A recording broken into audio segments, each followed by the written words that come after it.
নমস্কার বন্ধুরা, এই মুহূর্তে রয়েছে রাজ্যের সমস্ত কৃষকদের জন্য বিরাট বড় সুখবর। আপনি যদি পশ্চিমবঙ্গ সরকারের কৃষক বন্ধু প্রকল্পের নাম নথিভুক্ত করে থাকেন, তাহলে আপনার জন্য রয়েছে এই মুহূর্তে দুর্দান্ত আপডেট। আজকে অর্থাৎ 29শে আগস্ট 2024 বৃহস্পতিবার উঠে এলো বিরাট বড় আপডেট যে কৃষক বন্ধু প্রকল্পের রবি মৌসুম টাকা কবে থেকে দেওয়া হবে এবং কোন কোন কৃষকদের নাম এবার বাদ দেওয়া হচ্ছে এবং কোন কৃষকদের কী ফর্ম বা ডকুমেন্ট জমা করতে হবে সেই বিষয়ে কিন্তু বলা হয়েছে আজকে ব্লক অফিস থেকে। এবং বন্ধুরা, এই প্রকল্পের ভাতা বৃদ্ধি নিয়ে কী বলা হলো, অর্থাৎ কত টাকা বৃদ্ধি করা হয়েছে, কোন কৃষকরা কত টাকা করে পাবে সেই বিষয়ে কিন্তু সম্পূর্ণ আপডেট দেওয়া হয়েছে এই ভিডিওটির মধ্যে। তো বন্ধুরা, ভিডিওটি সম্পূর্ণ দেখার জন্য অনুরোধ রইল। যদি এই ভিডিওটি ভালো লাগে অবশ্যই লাইক করে দেবেন এবং যারা আমার এই চ্যানেল দেখছেন অবশ্যই বলবো চ্যানেলটিকে সাবস্ক্রাইব করে নিন, কারণ আমার এই চ্যানেলে পশ্চিমবঙ্গ সরকারের কৃষক বন্ধু প্রকল্প সহ সরকারি সমস্ত প্রকল্পের খবরাখবর সবার আগে আপডেট দেওয়া হয়ে থাকে। তো বন্ধুরা, দেখে নেওয়া যাক কী বলা হয়েছে আজকের এই প্রতিবেদনে। কৃষকদের আবারও টাকা দেওয়া শুরু হলো, রবি মরশুম টাকা দেওয়ার তারিখ ঘোষণা। কলকাতা, 29শে আগস্ট 2024 বৃহস্পতিবার। পশ্চিমবঙ্গ সরকারের যে সমস্ত জনকল্যাণমূলক প্রকল্প রয়েছে তাদের মধ্যে অন্যতম প্রকল্প হলো কৃষক বন্ধু প্রকল্প। এই প্রকল্পের মাধ্যমে রাজ্যের সমস্ত কৃষকদের বছরে 2টি কিস্তিতে টাকা দিয়ে আর্থিকভাবে সহায়তা করে থাকে পশ্চিমবঙ্গ রাজ্য সরকার। 1 জানুয়ারি 2019 সাল থেকে কৃষক সম্প্রদায়ের চাষের কাজকে আরও লাভজনক করার জন্য কৃষকদের আর্থিকভাবে সহায়তা করতে এই প্রকল্পের সূচনা করা হয়েছিল। উল্লেখ্য, 2021 সাল থেকে এই প্রকল্পের আর্থিক পরিমাণ বাড়িয়ে দ্বিগুণ করা হয়েছে। এই প্রকল্পের মাধ্যমে রাজ্যের কৃষকদের চাষের কাজে সহায়তা করার জন্য বছরে 2টি কিস্তিতে টাকা দিয়ে থাকে। প্রথম কিস্তি হলো খরিফ মরশুম এবং দ্বিতীয় কিস্তি হলো রবি মরশুম। প্রথম কিস্তি অর্থাৎ খরিফ মরশুম টাকা দেওয়ার সময় হলো এপ্রিল মাস থেকে শুরু করে সেপ্টেম্বর মাস পর্যন্ত এবং দ্বিতীয় কিস্তি অর্থাৎ রবি মরশুমে টাকা দেওয়ার সময় হলো অক্টোবর মাস থেকে শুরু করে পরের বছরের মার্চ মাস পর্যন্ত এই সময়ের মধ্যে। বর্তমানে এই প্রকল্পের মাধ্যমে যে সমস্ত কৃষকদের জমির পরিমাণ 1 একর বা তার বেশি রয়েছে তাদের বছরে 2টি কিস্তি মিলিয়ে 10,000 টাকা এবং যে সমস্ত কৃষকদের জমির পরিমাণ 1 একরের কম রয়েছে তাদের বছরে জমির আনুপাতিক হারে 2টি কিস্তি মিলিয়ে সর্বনিম্ন 4,000 টাকা করে দেওয়া হচ্ছে। এছাড়াও এই প্রকল্পের নথিভুক্ত 18 থেকে 60 বছর বয়সের কোনো কৃষকের অকাল মৃত্যু হলে তার পরিবারকে ক্ষতিপূরণ বাবদ 2 লক্ষ টাকা করে দেওয়া হয়ে থাকে। কৃষক বন্ধু প্রকল্পের এই বছরের প্রথম কিস্তি অর্থাৎ খরিফ মরশুমের টাকা 12ই জুন থেকে কিন্তু রাজ্যের মাননীয় মুখ্যমন্ত্রী মমতা বন্দ্যোপাধ্যায় কোনো রকমের আনুষ্ঠানিক সভা না করেই টুইটারে মেসেজ করে কৃষক বন্ধু প্রকল্পের কৃষকদের খরিফ মৌসুম টাকা রিলিজ করে দিয়েছিল। মুখ্যমন্ত্রীর এই বার্তা অনুযায়ী 13ই জুন থেকে কৃষকদের ব্যাংক অ্যাকাউন্টে সরাসরি টাকা পাঠানোর প্রক্রিয়া শুরু করা হয়েছিল। বিভিন্ন সরকারি রিপোর্ট অনুযায়ী দেখা গেছে এখনও পর্যন্ত রাজ্যের 95% কৃষকরা টাকা পেয়ে গেছে। যাদের স্ট্যাটাসের ঘরে এখনও অ্যাকাউন্ট ভ্যালিড দেখাচ্ছে কিন্তু কোনো কারণে টাকা পায়নি, তাদের আবারও টাকা দেওয়া শুরু হয়ে গেছে। আপনার মনে রাখবেন বন্ধুরা, যে সমস্ত কৃষকরা প্রথম কিস্তি টাকা পাননি অর্থাৎ কিন্তু স্ট্যাটাসের করে দেখাচ্ছে অ্যাকাউন্ট ভ্যালিড, আপনার মনে রাখবেন আপনাদের কিন্তু টাকাটা পাঠিয়ে দেওয়া হয়েছিল কিন্তু ব্যাংক থেকে কিন্তু পেমেন্ট হোল্ড হয়ে গিয়েছিল। তো সেগুলো কিন্তু আবার ভেরিফিকেশন করা হয়েছে এবং তাদের অ্যাকাউন্টে কিন্তু আবার টাকা দেওয়ার প্রক্রিয়া শুরু করা হয়েছে। ইতিমধ্যে কিন্তু অনেক কৃষকরা টাকা পেয়েও গেছে।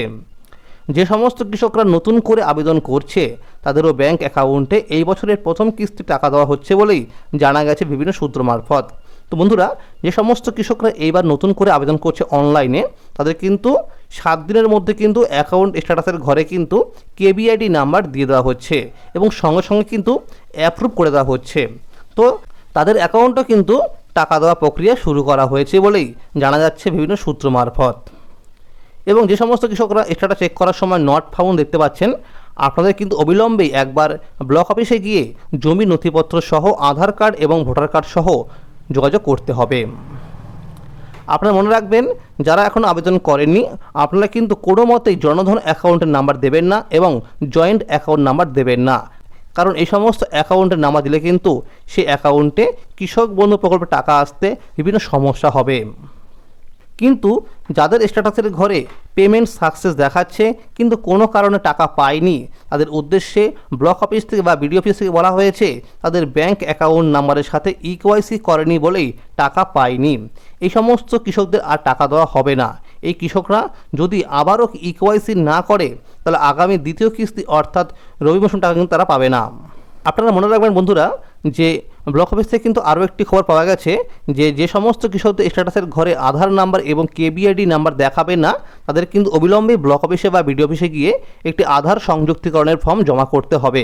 তার সঙ্গে কিন্তু অবশ্যই আধার কার্ডের জেরক্স এবং ভোটার কার্ডের জেরক্স করে তার নিচে স্বাক্ষর করে সেটি ফর্মের সাথে জমা করতে হবে। তাহলে কিন্তু আপনার অ্যাকাউন্ট স্ট্যাটাসের ঘরে কিন্তু আবার 7 দিনের মধ্যেই চলে আসবে অ্যাকাউন্টের মধ্যেই কেবিআইডি নাম্বার এবং আধার কার্ডের নাম্বার। আপনি যদি এই কাজটি সঠিক সময়ের মধ্যে না করেন তাহলে কিন্তু আগামী দ্বিতীয় কিস্তি টাকা পাওয়ার ক্ষেত্রে কিন্তু সমস্যা হতে পারে বলেই জানা গেছে বিভিন্ন সূত্র মারফত।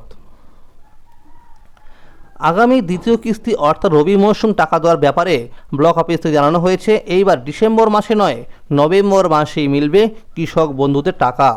বিগত বছরগুলিতে দেখা গেছে কৃষক বন্ধুদের টাকা দেওয়া হয়েছিল ডিসেম্বর মাসে, কিন্তু এবার নিয়ম পরিবর্তন হয়ে নভেম্বর মাসের প্রথম সপ্তাহ থেকে টাকা দেওয়া শুরু করা হবে। দ্বিতীয় কিস্তি অর্থাৎ রবি মৌসুম টাকা দেওয়ার সময় হলো অক্টোবর মাস থেকে শুরু করে পরের বছরের মার্চ মাস পর্যন্ত এই সময়ের মধ্যে। দেখা যেত ডিসেম্বর মাসে টাকা দিলে কৃষকদের চাষবাস করতে বেশ কিছু সমস্যার মধ্যে পড়তে হতো। সঠিক সময়ের মধ্যে কীটনাশক এবং সার এবং উন্নত মানের বীজ কিনতে অনেক সমস্যা হতো। তাই নতুন নিয়মে কৃষকদের টাকা দেওয়া হবে নভেম্বর মাস থেকে। অক্টোবর মাসের প্রথম সপ্তাহ থেকেই কৃষক বন্ধুদের টাকা দেওয়ার অফিসিয়ালি কাজগুলো শুরু করা হবে, অর্থাৎ এডিএ আপলোডেড, ডিডিএ অ্যাপ্রুভ এবং অ্যাকাউন্ট ভ্যালিড এই সমস্ত কিন্তু কাজগুলো শুরু করা হবে অক্টোবর মাসের প্রথম সপ্তাহ থেকে। আপনারা মনে রাখবেন বন্ধুরা, যারা রয়েছে পুরনো কৃষকরা তাদের কিন্তু অ্যাকাউন্টে টাকা দেওয়া হবে আগে, কারণ তাদের কিন্তু স্ট্যাটাসের ঘরে এডিএ আপলোডেড আসার পরেই কিন্তু চলে আসবে ডাইরেক্ট অ্যাকাউন্ট ভ্যালিড, অর্থাৎ ডিডিএ অ্যাপ্রুভ কিন্তু হবে না। কিন্তু যারা নতুন করে আবেদন করছে অর্থাৎ যারা নতুন কৃষকরা তাদের কিন্তু এডিএ আপলোডেড তারপরে ডিডিএ অ্যাপ্রুভ আসবে, তারপরে কিন্তু আসবে অ্যাকাউন্ট ভ্যালিড। তাই নতুন কৃষকদের কিন্তু টাকা আসতে সময় লাগবে। জানা গেছে কৃষক বন্ধুদের টাকা যে সমস্ত কৃষকদের দেওয়া হবে তাদের নামে তালিকা তৈরি করা হচ্ছে। দেখা যাচ্ছে যে সমস্ত কৃষকরা একটি জমির নথিপত্র দেখিয়ে বহুদিন যাবৎ অনেক কৃষকরা টাকা পেয়ে আসছিলেন তাদের নাম এবার বাদ দেওয়া হচ্ছে। জানা গেছে নভেম্বর মাসের 5 থেকে 10 তারিখের মধ্যেই কৃষকদের অ্যাকাউন্টে টাকা দেওয়া শুরু করা হবে। দ্রব্যমূল্যের বৃদ্ধির কারণে কৃষক বন্ধু প্রকল্পের ভাতা বৃদ্ধি করা হবে বলে বিভিন্ন সূত্র মারফত খবর পাওয়া গেছে। জানা যাচ্ছে এই প্রকল্পের ভাতা 1000 টাকা পর্যন্ত বৃদ্ধি করা হবে। এবার কৃষকরা বছরে 2টি কিস্তি মিলিয়ে বাড়তি 1000 টাকা করে পাবে, অর্থাৎ যে সমস্ত কৃষকরা বছরে 2টি কিস্তি মিলিয়ে পেতেন 10,000 টাকা এবার থেকে পাবে কিন্তু তারা 11,000 টাকা, এবং যে সমস্ত কৃষকরা পেতেন 4,000 টাকা করে বছরে 2টি কিস্তি মিলিয়ে তারা এবার থেকে পাবে 5,000 টাকা। তো বন্ধুরা, আজকের এই ছিল আপডেট। ভিডিওটি সম্পূর্ণ দেখার জন্য অসংখ্য ধন্যবাদ। কৃষক বন্ধু প্রকল্প সহ পশ্চিমবঙ্গ সরকারের সমস্ত প্রকল্পের খবরাখবর সবার আগে আপডেট পেতে অবশ্যই চ্যানেলটিকে সাবস্ক্রাইব করে পাশে থাকবেন, এবং যদি এই ভিডিওটি ভালো লাগে অবশ্যই লাইক করে দেবেন। ধন্যবাদ।